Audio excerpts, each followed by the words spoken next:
Hello and welcome back. In this lecture, we will cover how to install and configure WireGuard as a client-server VPN. WireGuard is a new VPN Layer 3 protocol designed for speed and simplicity. It performs nearly as fast as hardware-accelerated IPsec and has only a few configuration options. WireGuard interfaces carry Layer 3 information and above. First, install WireGuard package in pfSense Firewall. Log into your pfSense Firewall. Then go to Systems, Package Manager, and click on Available Packages. Here you have to search WireGuard package, type WireGuard. This is the latest version of WireGuard package. Now click Install.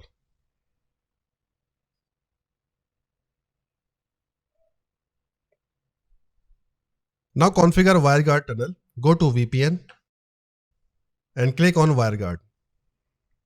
In Settings, click on Enable WireGuard and press Save. Next, click on Tunnel. Click on Add Tunnel. Ensure that Enable Tunnel is selected. Enter a friendly description such as WireGuard.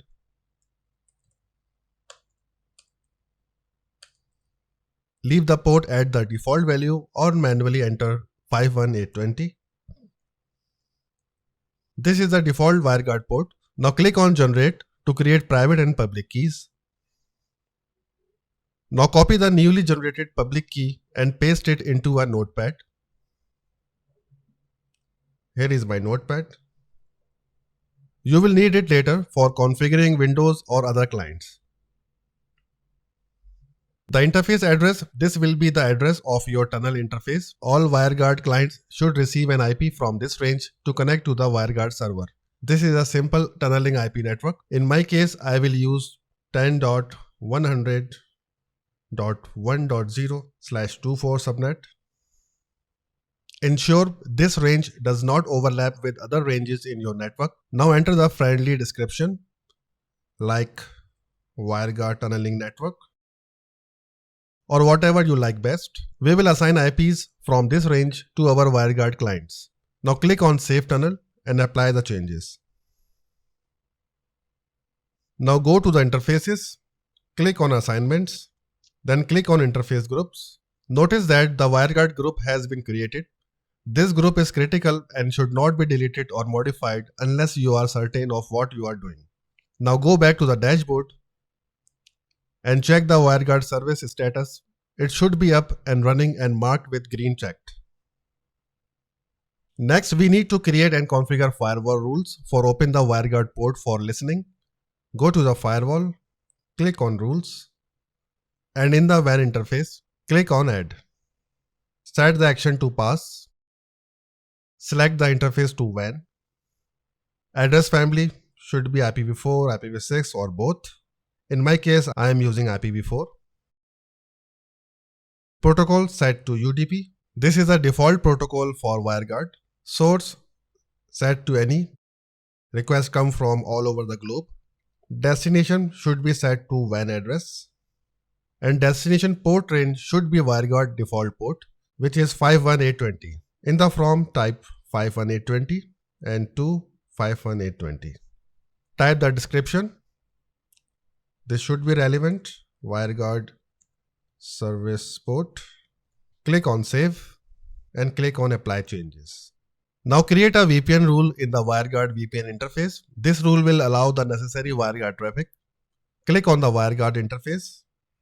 Click on Add. And the action should be set to Pass. Interface should be set to WireGuard. Address family is IPv4 is fine.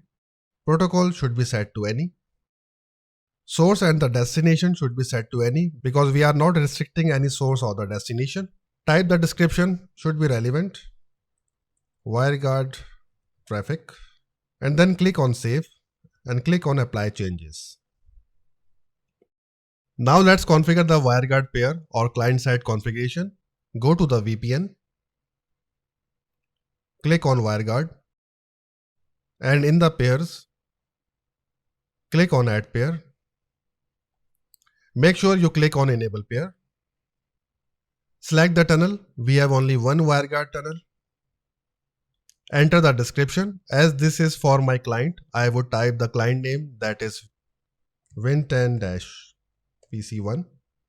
Now enter the client's public key. To get this, first go to the client side PC and install the WireGuard client software.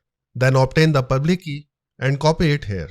Okay, let's switch to our client side PC. Open your web browser and visit the official WireGuard website.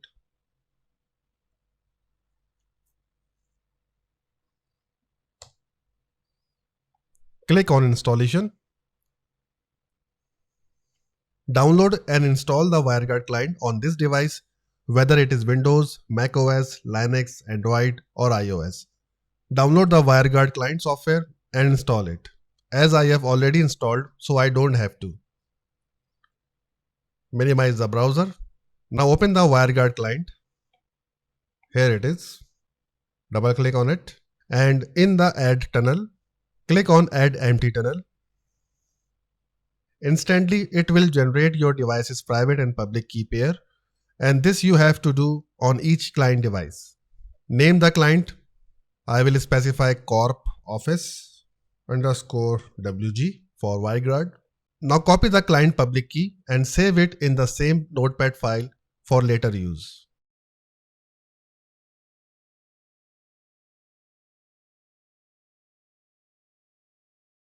Okay, I have saved it in my notepad.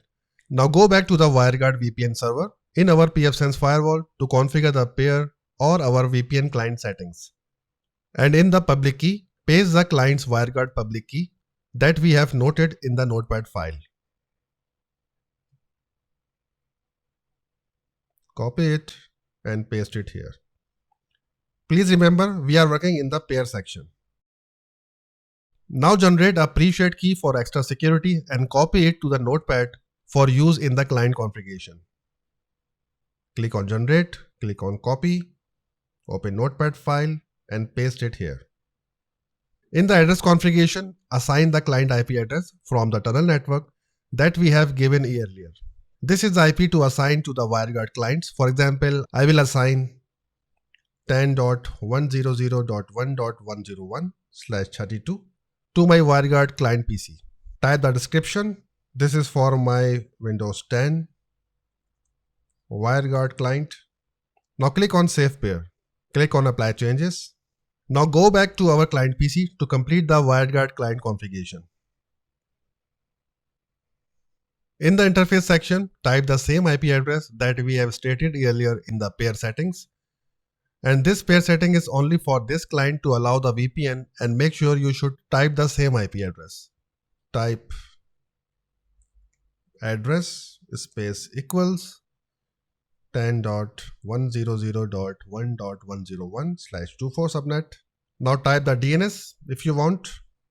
DNS equals 8.8.8.8, comma, alternate DNS is 8.8.4.4.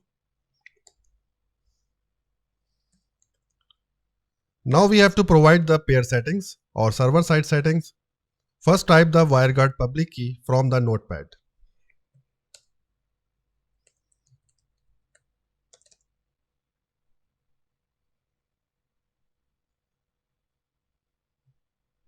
Here is my WireGuard server public key. Copy this, go back to your WireGuard client and paste it here. Now type the pre-shared key.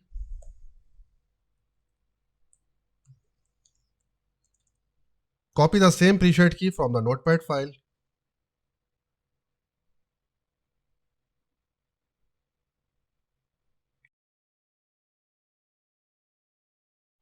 And paste it here.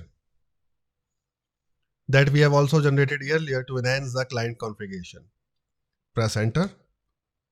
Now type the allowed IPs.